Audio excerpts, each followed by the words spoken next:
Salve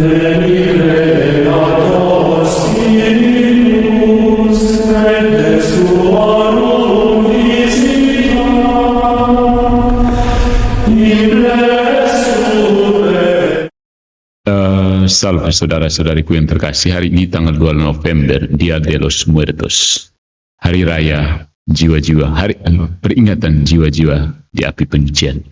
Jadi sebenarnya pertanyaan yang muncul bagi kita adalah, ada apa di balik alasan berdoa kepada orang yang sudah meninggal, yang belum ada di surga. Jadi doa kepada para kudus itu jelas kan, kita minta ke perantaran mereka. Tapi orang yang ada di api penyucian ini apa? Pertanyaan-pertanyaan dari teman-teman Protestan biasanya seperti ini.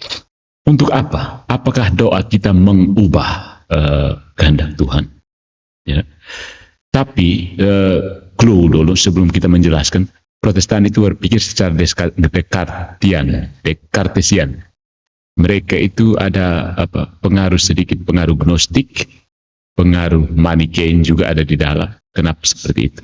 Jadi beberapa Protestan yang mengajukan pertanyaan seperti itu, ada beberapa di VT saya itu, dia berulang-ulang tentang purgatori, mengatakan bahwa mendoakan arwah itu tidak perlu, karena sesudah mati Tuhan sudah memutuskan. Kalau memang dia purgatori itu dia hendak ke surga, berarti tidak bisa menentukan, mengubah kehendak Tuhan. Soalnya bukan di situ, karena menurut dia manusia itu hanya sekedar keluar dari, seperti ular berganti kulit itu, keluar ke kehidupan yang baru. Tidak sekedar itu ya. Tapi kita akan lihat, karena ada pengaruh gnostik dalam Protestantisme, kan saya sudah bilang kan. Ya. Jadi saudara-saudariku, November ini adalah bulan yang mengajarkan kita tentang persekutuan orang-orang kudus melalui doa bagi jiwa-jiwa umat beriman yang telah meninggal. Dan itu memberikan pelajaran yang nyata bagi kita tentang kehidupan itu sendiri. Ya, ketika berpikir tentang kematian, sebenarnya kita berpikir tentang kehidupan. Umat Katolik merayakan November sebagai bulan doa bagi umat beriman yang telah berpulang ke hadirat Tuhan. Tapi November dimulai dengan hari semua orang kudus tanggal 1 kemarin. Jadi ada sesuatu yang menghubungkan kedua hal ini. Arwah yang ada di api penyucian dan orang-orang kudus yang ada di surga. Jadi keduanya terhubung dan tentu saja terhubung dengan kita. Jadi kita perlu memperlebar antena kita kan? Sebagai manusia, pakai antena itu perlu diperjangkau. Jangkauan wifi kita harus lebih luas untuk melihat hubungan antara ketiganya. Mereka yang ada di api penyucian, mereka yang ada di surga, dan kita-kita yang ada di dunia ini. Jadi November adalah bulan jiwa-jiwa kudus, tetapi lebih luas lagi adalah bulan persekutuan para kudus. Ya, persekutuan orang-orang kudus. Jadi dalam kredo yang sering kita doakan pada saat doa percaya itu kan, yang kita doakan pada waktu misa sesudah mendengarkan homili, aku percaya akan persekutuan para kudus. Ya. Tapi seperti banyak konsep klasik teologi Katolik, mungkin tidak sedikit umat Katolik yang merasa kabur tentang apa arti persekutuan orang kudus. Bahasa Latinnya communio sanctorum. Ya. Jadi sederhananya, persekutuan orang-orang kudus itu berarti ikatan kasih yang menyatukan orang-orang yang bersatu dengan Allah. Mereka yang hidup di dunia ini, yang masih mengerjakan keselamatan mereka sesudah tergabung karena sakramen pembaptisan. Mereka yang berada di api penyucian, yang keselamatannya terjamin, tetapi belum sepenuhnya tercapai. Mereka yang di surga, yang melihat Tuhan secara langsung dan benar-benar hidup. Jadi secara tradisional, umat Katolik menyebut ketiganya sebagai gereja militan, yaitu kita-kita yang lagi main TikTok ini. Gereja yang menderita, itu mereka yang ada di api penyucian, dan gereja jaya, yaitu mereka yang ada di surga. Jadi kita perlu sadar bahwa gereja yang dimaksud dengan gereja Katolik itu lebih besar dari sekedar paroki atau keuskupan kita, atau sekedar yang berpusat di Vatikan. Ya. Seluruh gereja lebih besar daripada seluruh gereja di atas muka bumi ini, literal di planet bumi ini. Gereja Katolik itu lebih besar dari gereja di seluruh gereja di muka bumi ini. Karena gereja Katolik itu membentang melampaui di sini dan sekarang. Gereja Katolik itu masuk ke dalam kekekalan, sampai kepada kekekalan. Ya, gereja bukanlah organisasi corong yang hanya membawa Anda ke surga. Gereja adalah surga. Gereja adalah surga. Dengan cabang-cabang persiapannya di bumi ini dan di api penyucian. Makanya saya sering mengatakan kalau mau masuk surga, itu artinya masuk ke gereja Katolik. Ya kan? Masuk surga artinya masuk ke gereja Katolik. Karena gereja adalah surga. Persiapannya ada di muka bumi ini. Kalau tidak sempat selesai dan kamu sudah keburu mati, ada api penyucian. Sampai benar-benar suci, bersatu dengan Tuhan. Itu. Jadi, apa yang kita umat Katolik lakukan pada bulan November, dalam hal ini berdoa bagi umat beriman yang telah berpulang, meninggal. Dan perhatikan, kita tidak pakai orang mati ya. Kata arwah juga kurang tepat. Dalam liturgi klasik, tradisional bahasa Latin kita tidak pakai arwah. Arwah itu kan konotasinya ke tradisi-tradisi kuno kita, tradisi-tradisi pagan Nusantara. Arwah, roh, begitu. Tapi kita mendoakan orang yang berpulang, yang dipanggil. Ya, biasanya doanya yang telah engkau panggil menghadap kehadiratmu, gitu. Jadi kita tidak pakai orang mati, dead people, no, orang mati. Kecuali Protestan mati, jelas, karena tidak sadar kan. Tetapi umat beriman yang telah berpulang, yang dipanggil kembali menghadap kehadirat Tuhan, yaitu mereka yang kita harap telah memenuhi tujuan hidup mereka. Bukan hanya hal baik yang kita lakukan sebagai hobi pada bulan November. Ini bukan sekedar karena, oh bagus ya kita mendoakan orang mati, kita mencintai mereka. Tidak sekedar itu doang. Ya, ini harus dijelaskan karena orang-orang Protestan kita mengatakan, oh itu kan hanya semacam kesalehan di atas muka bumi. Pokoknya kan berbuat seperti itu kan bagus kan. Dianggap bukan anak yang durhaka kan, bersih-bersih kubur orang tua. Bukan sekedar itu. Ya. Melampau itu, ada sesuatu yang melampau itu. Doa untuk orang mati adalah bagian yang tidak terpisahkan dari menjadi Katolik. Karena itu adalah bagian dari menjadi anggota gereja. Ya. Itu bagian integral dari menjadi anggota gereja. PTWE, by the way, inilah perbedaan mendasar antara bagaimana umat Katolik dan Ortodoks memahami gereja dibandingkan dengan kebanyakan komunitas-komunitas Protestan, karena mereka bukan gereja ya. Ya, jadi mereka selalu paham, oh gereja itu tidak menyelamatkan, oh berdoa untuk orang mati tidak penting, oh yang penting adalah Yesus doang, yang penting intinya percaya Yesus, Poinnya adalah bahwa keselamatan itu bukan vokal solo, keselamatan itu bukan lomba vokal solo, keselamatan itu lebih ke vokal group atau bahkan core, lomba paduan suara. Bukan lomba vokal solo. Ya kan? Lomba vokal solo artinya orang berlomba-lomba menjadi Kristen idol. Begitu. Kristen idol ini siapa? DN, KMYM yang idolnya. Kristen itu karena keselamatan dianggap sebagai lomba vokal solo atau lomba pertandingan bulu tangkis tunggal begitu. Dia harus volley yang grup, bola kaki yang grup besar gitu. Bukan lomba vokal solo atau lomba tenis tunggal, ya, bulu tangkis tunggal. Setiap orang dia melawan iblis sendiri, tidak tim, ya. Karena itulah makna gereja. Jadi poinnya di sini. Tapi pertanyaan tetap tertinggal, saudara-saudara. Kenapa kita perlu berdoa bagi orang beriman yang telah meninggal? Apakah itu hanya sekedar hal baik?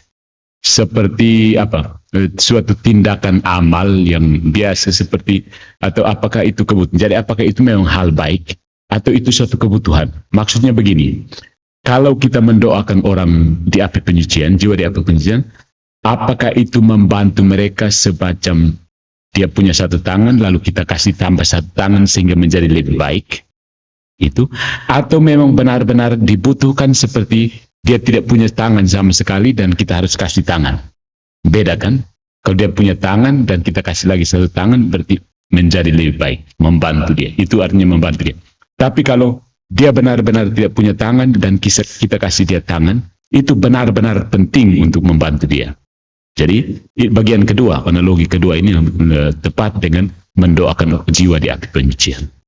Ya, karena apa? Orang-orang yang setia yang telah meninggal tidak dapat menolong sendiri mereka sendiri dan sangat membutuhkan kita. Ya, begitu jiwa terlepas dari badan, untuk mencapai kebaikan dari segi etika atau filsafat moral, seorang agen itu harus bertindak. Ya, dia tidak bisa dipaksa untuk berbuat sesuatu. Kalau dia dipaksa, berarti dia tidak secara moral. Ya. Maka untuk melaksanakan kehendak baiknya, dia membutuhkan sesuatu. Masalahnya adalah orang yang meninggal ini karena jiwa dan tubuhnya terpisah, dia stuck. Ya, stuck ya, S-T-U-C-K. Orangnya stuck, tidak bisa berbuat apa-apa karena memang dia mati kan. Dia belum berada di surga supaya hidup seperti malaikat. Tapi dia sudah tidak terdiri dari jiwa dan badan lagi. Dia tidak bisa menjadi agen moral lagi. Dia hanya bisa pasif moral gitu. Jadi agen moral yang harus membantu dia adalah gereja militan dan gereja jaya pada kudus di surga. Jadi harapannya hanya itu. Dia benar-benar stuck. Dia seperti kehendak bebasnya ada, tapi bagaimana dia mau mengarahkan kehendak bebasnya sementara tubuhnya tidak ada, hanya jiwa. Jiwa saja tidak bisa. Ya. Karena jiwa, contohnya seperti ini. Kalau kita mau berbuat baik, karena dia manusia kan, dia bukan malaikat, dia belum malaikat. Dia manusia. Jadi kalau kita manusia mau berbuat baik, menjadi agen moral, misalnya kalau saya mau memberi sumbangan kepada Anda, berbuat baik, saya berpikir tentang memberi Anda, tapi juga tangan saya mengambil dompet, membukanya, mengambil uang, dan memberikannya kepada Anda. Itu artinya jiwa dan badan kan? Jadi hanya manusia yang bisa berbuat. Sementara mereka yang ada di api penyucian, hanya jiwa saja, tidak bisa berbuat apa-apa. Intinya mereka mati kan? Stop. Mereka tidak bisa lagi menjadi agen moral. Ya, jadi hanya orang-orang yang hidup yang sudah masuk surga, yang sudah bertemu dengan Tuhan, dimampukan menjadi tanda petik sama dengan Tuhan, itu bisa hidup seperti para malaikat. Tapi orang yang ada di api penyucian belum bisa karena belum sepenuhnya sempurna. Jadi proses itu benar-benar proses yang membutuhkan kerjasama, persekutuan para kudus. Ya, kalau tidak dia akan berlama-lama stuck di situ, seperti kompas, katakan kompas, dia kan seharusnya ke surga kan, kita putar ke surga, tapi begitu stuck karena mati, dia punya posisi, karena mati tidak dalam keadaan rahmat, jarum kompasnya tidak menunjuk ke arah utara, jadi seseorang harus pergi dan memperbaiki ini. Nah, kompasnya tidak bisa lari sendiri, orang dari luar yang harus pergi dan memperbaiki. Itulah posisi manusia, jiwa-jiwa yang ada di api penyucian. Nanti kalau sudah dia murni dan masuk surga, baru dia hidup seperti malaikat yang adalah pribadi spiritual itu. Dia masih jiwa yang terpisah dari badan. Ya. Jadi mereka memang tidak bisa membantu diri mereka sendiri, membutuhkan orang lain. Karena mereka telah melewati titik perubahan, yaitu kematian, tapi belum masuk ke dalam dimensi eternitas secara sempurna. Ya, jadi mereka stuck. Mau masuk ke surga, kaum belum cukup murni. Mau ke neraka terpuang sama sekali juga tidak cukup. Depravity. Ya, makanya dia stuck di situ. Hanya para kudus di surga yang berdoa dan orang-orang di dunia yang berdoa untuk dia. Dan dia masuk ke surga, klik ke surga begitu. Jadi, tapi mengapa kematian ini menjadi titik yang menentukan? Karena titik yang menentukan untuk bersatu dengan Tuhan kan. Kematian menjadi titik yang menentukan. Tetapi ketika pada saat meninggal dunia kita tidak sempurna untuk bersatu dengan Tuhan, ya kita stuck di situ kan. Stuck, tidak bisa paksa diri kamu buat seolah-olah kamu seperti malaikat lalu. Tidak bisa, lalu dibakar begitu. Pemahaman seperti itu tidak. Buang pemahaman bahwa surga, neraka, lalu api penyucian itu semacam 3 ruangan, 3 kamar. Jadi begitu Tuhan menghakimi kita, dia langsung buka pintu. Ini kamu ke surga, ini kamu ke api penyucian, yang ini kamu ke neraka. Dia buka, lalu yang di api penyucian kamu tunggu di sini ya sampai 3 bulan. Tidak seperti itu. Itu analogi yang terlalu tidak mendalam. Maksudnya analog untuk sekedar waktu kita masih kecil mau belajar untuk sambut baru. Tapi kalau sudah paham, analoginya bukan seperti itu lagi. Dia stuck. Tubuh terpisah dari jiwa, kita tidak bisa menjadi agen moral. Sementara kita belum cukup baik untuk bersatu dengan Tuhan. Makanya agen moral kita adalah tetangga kita, saudara kita yang masih ada di dunia ini, orang-orang yang kenal kita, sahabat-sahabat kita. Itulah pembantu kita untuk agen moral. Kenapa? Kita ini sudah ada dalam persekutuan ketika menyantap tubuh dan darah Kristus. Karena makan dari tubuh dan darah Kristus, kita terhubung. Begitu kita membuat satu tindakan moral demi kepentingan jiwa itu, berlaku untuk dia. Begitu. Karena partisipasi. Kita ini sudah berpartisipasi dalam tubuh Kristus yang satu itu kan. Ya. Makanya tindakan kita mempengaruhi tindakan yang orang-orang yang terpaksa harus menanti uluran tangan dari gereja juang, gereja militan atau gereja jaya. Jadi mereka benar-benar sangat membutuhkan, ya. Bukan hanya karena sekedar kita berdoa karena kesalehan, karena kita kasihan sudah ingat orang tua sebagai kenangan. No, it is a necessary. Yeah, they do need our prayer, our action. Yeah, they do need it. Benar-benar membutuhkan orang-orang jiwa-jiwa pencipta, benar-benar butuh doa orang. Ya. Mereka bahkan akan sangat menderita kalau tidak ada orang yang mendoakan mereka. Tidak ada orang yang pergi geser supaya klik ke sebelah. Karena belum klik kan, ibarat kita pasang apa? Pasang mic. Ya seperti kalau saya pasang mic, dia belum klik pasnya, matinya karena tidak dalam keadaan tidak dalam keadaan suci, penuh rahmat. Colokannya kurang klik. Seseorang harus pergi kliknya baru pas. Tidak bisa klik sendiri begitu. Sampai sini paham ya. Jadi mereka memang tidak bisa membantu diri sendiri ya. Ya. Dan kematian bukan saat kematian Tuhan langsung bilang semuanya sudah selesai. Kamu langsung menjadi suci. Tidak ada seperti itu. Semacam kamu begitu menjalankan penyucian purgatori di dunia. Penyucian, kan kita pengudusan dan rahmat, lalu begitu saat kau mati Tuhan bilang sudah tidak usah, kau tidak usah suci lagi, kamu langsung jadi suci. Tidak ada itu, simsalabim. Protestan kayaknya berpikir seperti itu. Saya sempat membaca satu apologi dari seorang pendeta Baptis, Southern Baptis di Amerika. Dia mengatakan bahwa memang Protestan, sebagai Protestan dia percaya api penyucian, dan dia percaya 1 Korintus bab 3 ayat 15 itu api penyucian, tetapi cara api penyucian menurut dia yang Protestan itu adalah seperti dia menghubungkannya dengan kisah mujizat penyembuhan orang kusta, orang sakit lepra. Ya, ketika Yesus pada saat jiwa yang terpisah itu bertemu dengan Yesus, Yesus langsung mengatakan, sekarang juga jadilah engkau suci. Jadi purgatori terjadi dalam sekejap. Yesus mengatakan suci, jadilah suci, begitu. Karena dia juga menegaskan seperti prinsip Katolik, tidak ada yang najis sekecil apapun yang bisa masuk surga. Maka ketika jiwa bertemu dengan Yesus, Yesus langsung mengatakan, jadilah engkau suci. Langsung jadi suci, masuk surga. Menurut Protestan itu. Tapi masalahnya adalah, Protestan itu tidak satu, bro. Begitu. Protestan itu ada beragam macam warna-warni. Protestan itu apa? Balonku ada 5 itu kan, tapi balonku ada 60.000. Ini balon pertama. Dan jadi begitu. Beberapa Protestan percaya penyucian seperti itu terjadi simsalabim. Ketika Yesus Kristus berkata, jadilah engkau suci, dia jadi suci. Tapi itu bertentangan dengan teologi mereka selama.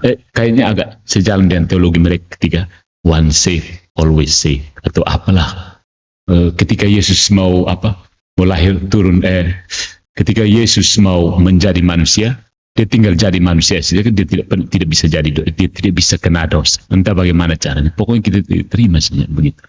Dan banyak teologi Protestan yang kurang plausibel dari segi filsafat, logika maksudnya.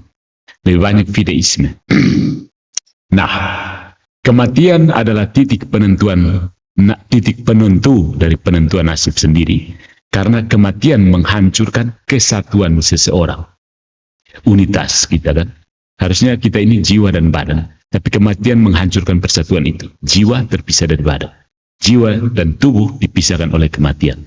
Ini penting karena seluruh pribadi, tubuh dan jiwa, itulah yang bertindak dengan cara yang relevan secara moral.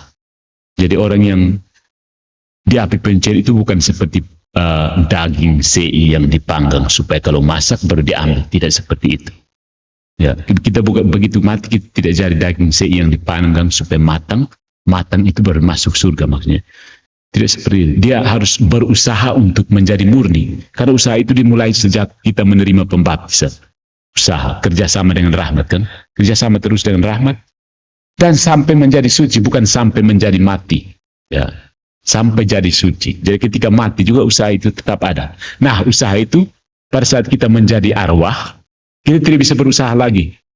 Ya, orang-orang yang ada di dunia dan yang ada di surga yang berusaha untuk kita. Begitu. Nah, sekarang kenapa tiap perayaan Ekaristi kita selalu mendoakan jiwa orang beriman? Karena itu. Mereka memang tidak bisa apa. Dan secara khusus hari ini kita mendoakan jiwa-jiwa orang beriman. Karena bantuan kita kepada mereka bukan sekedar kasih tambah tangan supaya tangan lebih banyak. Kasih tambah ibarat apa? Kalau kopi ya kita tambahkan dia kopi supaya dia makan lebih banyak. Kalau nasi ya kita tambahkan nasi, dia nasinya menjadi lebih banyak. Tidak. Dia sama sekali tidak punya nasi untuk makan, begitu. Jadi kita memang harus kasih nasi. Analoginya begitu. Bukan dia sudah ada nasi, tapi nasinya sedikit, jadi kita bantu dia. Bukan. Ya. Jadi itu teologinya. Basis teologi filosofisnya. Ya, karena kematian menghancurkan unitas seseorang. Manusia yang sejatinya sebagai agen moral, pelaku tindakan moral, yaitu tindakan untuk menjadi baik, itu harus adalah yang bertindak dengan jiwa dan raga. Tapi ketika dia menjadi arwah, belum masuk surga, dia belum bisa hidup seperti malaikat. Dia masih stuck sebagai arwah. Ya. Jadi ya seperti itu ya, pilihan rohani kita. Ya, contohnya kalau di dunia, kita lihat, ketika saya mencuri, dan itu menjadikan saya berdosa, itu saya membuat pilihan rohani untuk mengambil apa yang bukan milik saya, tetapi saya juga mengambil uang itu dengan tangan saya ini. Jadi, rohani dan jasmani. Ketika saya membunuh, misalnya melakukan dosa berat membunuh itu, saya membuat keputusan rohani untuk mengambil nyawa orang lain, tetapi saya juga menggunakan tangan ini untuk mencekik orang itu. Begitu. Jadi tubuh dan jiwa bertindak bersama secara normal ketika seseorang membuat pilihan moral, dan kematian justru mengakhiri kebersamaan tubuh dan jiwa itu. Ya. Makanya itu arwah itu posisi manusia yang posisinya tidak sempurna sebagai manusia. Ya. Karena itu dalam posisi itu secara intelektual, secara akademik, secara logis, posisi seperti itu adalah posisi gantung. Dia memang harus kembali menjadi manusia. Makanya kebangkitan badan itu sesuatu yang plausibel. Jadi manusia tidak akan selamanya menjadi arwah. Manusia suatu ketika dia harus kembali menjadi manusia. Ya, karena posisi yang orang-orang mati itu bukan posisi, itu posisi yang gantung istilahnya. Ya, itu bukan posisi manusia yang sebenarnya. Itu bukan hakikat manusia yang sebenarnya.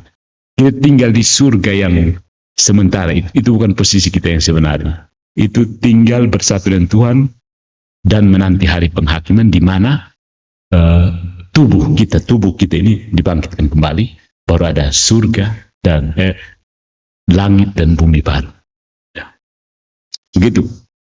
Jadi tubuh dan jiwa bertindak bersama secara normal ketika seseorang membuat pilihan moral, dan justru kematian mengakhiri kebersamaan ini, kesatuan ini, kesatuan jiwa dan badan ini.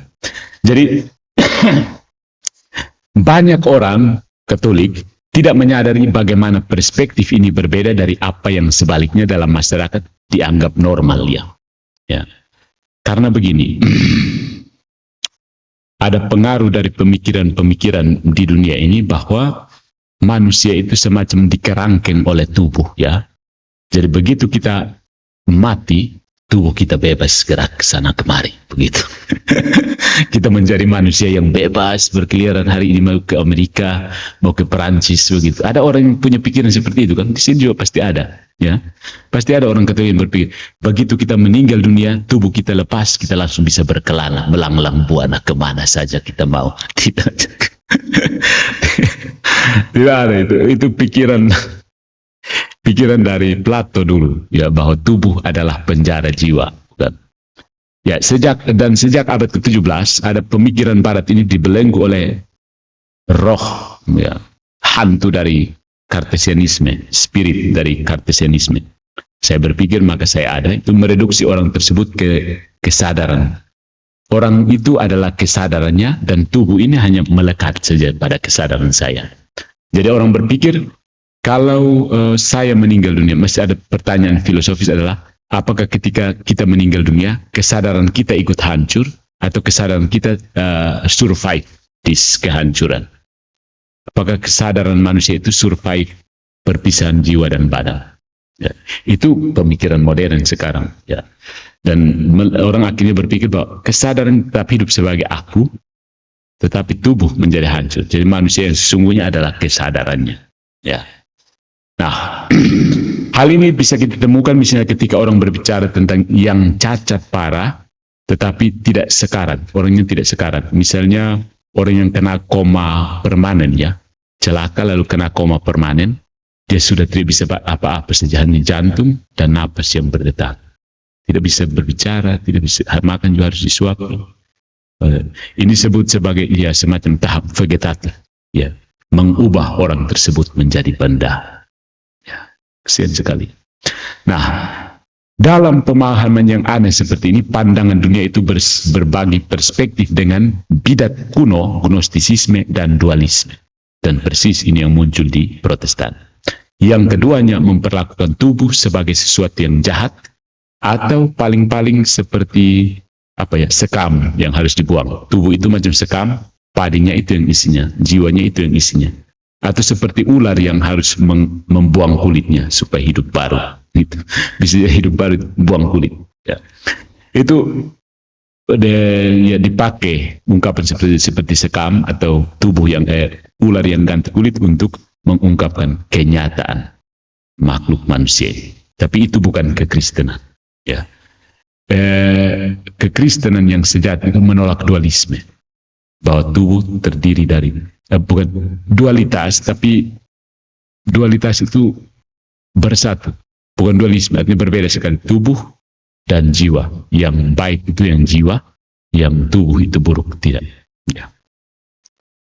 Jadi bagaimana umat Katolik memahami kematian dan ketegasannya menunjukkan mengapa itu bukan prinsip dari Katolik, dualisme atau gnostisisme yang muncul dalam pemikiran Protestantisme.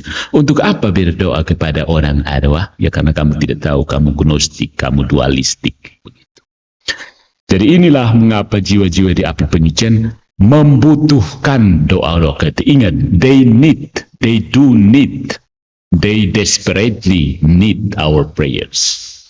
Dalam ekspresi yang jelas dari solidaritas timbal balik cinta kasih, seperti yang diperintahkan oleh penyelenggaraan, diatur oleh divine providence.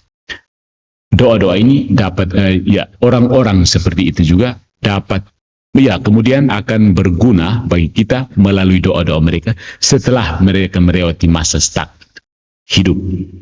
Seperti malaikat di surga, saatnya mereka bersyafaat bagi kita.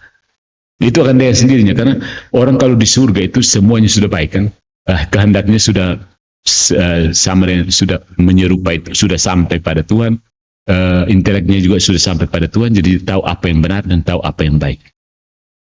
Nah, di situ pasti tidak ada orang egois kan? Kecuali orang Protestan yang berhasil ke surga pasti tidak egois, ini bukan main. Makanya Protestan sabar dulu, tidak usah masuk surga, kamu tunggu dulu. Begitu ya. Jadi di sana justru mereka yang lebih terbuka membantu kita yang masih ada di dunia ini. Jadi jangan segan-segan. Kemarin kita memohon syafaat para kudus, hari ini kita memberi bantuan kepada jiwa-jiwa di api penyucian. They do need our prayers. Ya. Jadi cinta bisa mengubah orang lain, tetapi untuk mengubah diri mereka sendiri, jiwa-jiwa di api penyucian, mereka harus sepenuhnya menjadi diri mereka sendiri, tubuh dan jiwa. Nah, masalahnya adalah karena kematian, tubuh dan jiwa itu menjadi terpisah, terganggu. Ya, mereka hanya bisa mengharap kita. Ya, cinta kita lah yang bisa mengubah mereka. Cinta Kristus, cinta anggota gereja di surga dan anggota gereja di bumi. Itulah yang akan membuat mereka klik ke surga. Karena sudah colok, tapi belum klik begitu. Ya. Nah, saudara-saudariku, itulah sebabnya, the reason why gereja yang merupakan kita-kita yang hidup bersama dengan mereka yang bergabung dengan Kristus di surga dan yang menunggu untuk bergabung dalam api penyucian, menunggu untuk bergabung ke sana di dalam api penyucian, bisa saling berdoa satu sama lain. Dan yang menegaskan ajaran Injili, ajaran gospel, bahwa hanya dengan kehilangan diri seseorang,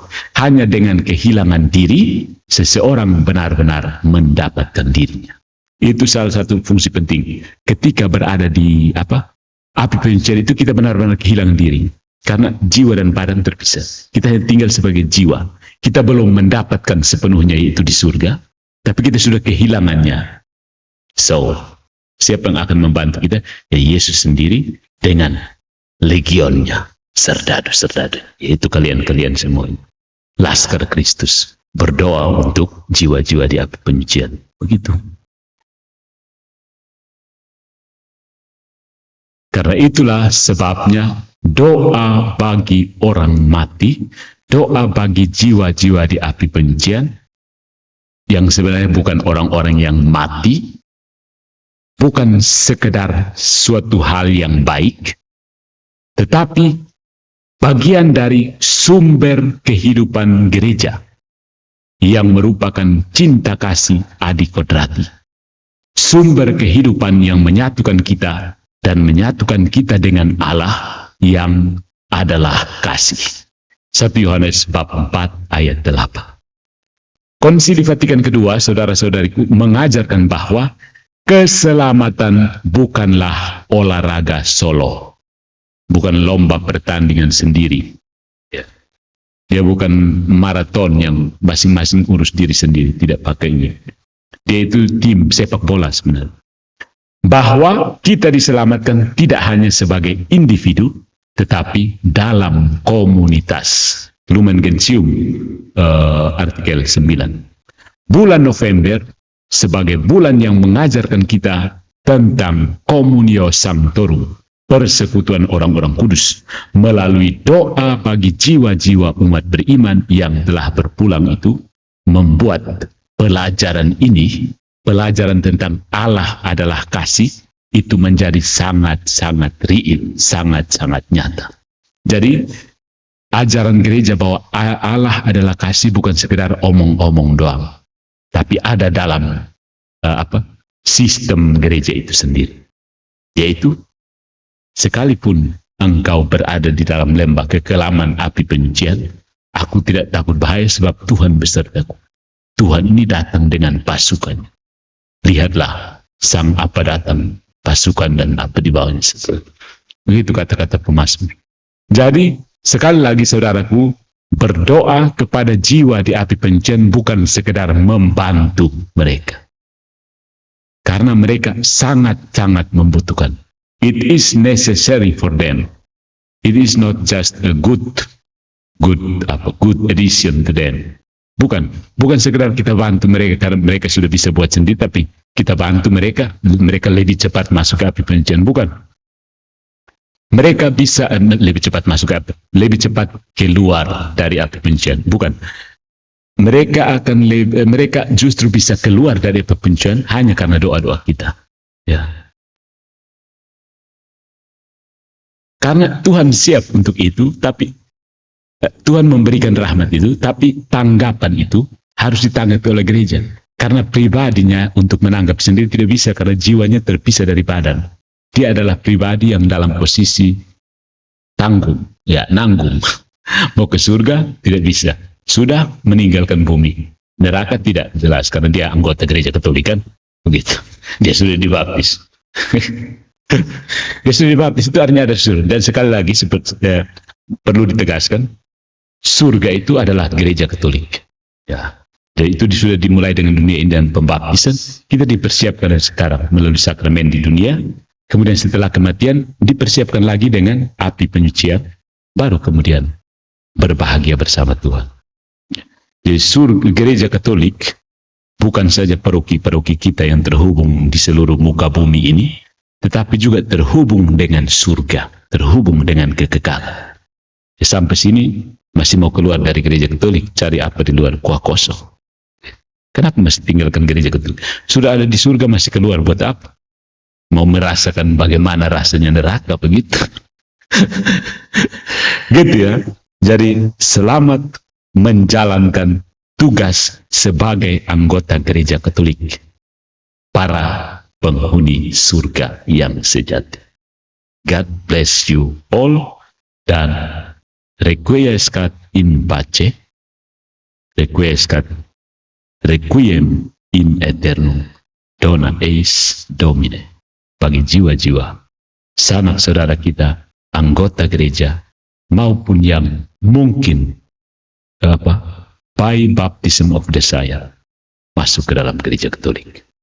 Tuhan mendengarkan doa-doa gereja. Terima kasih.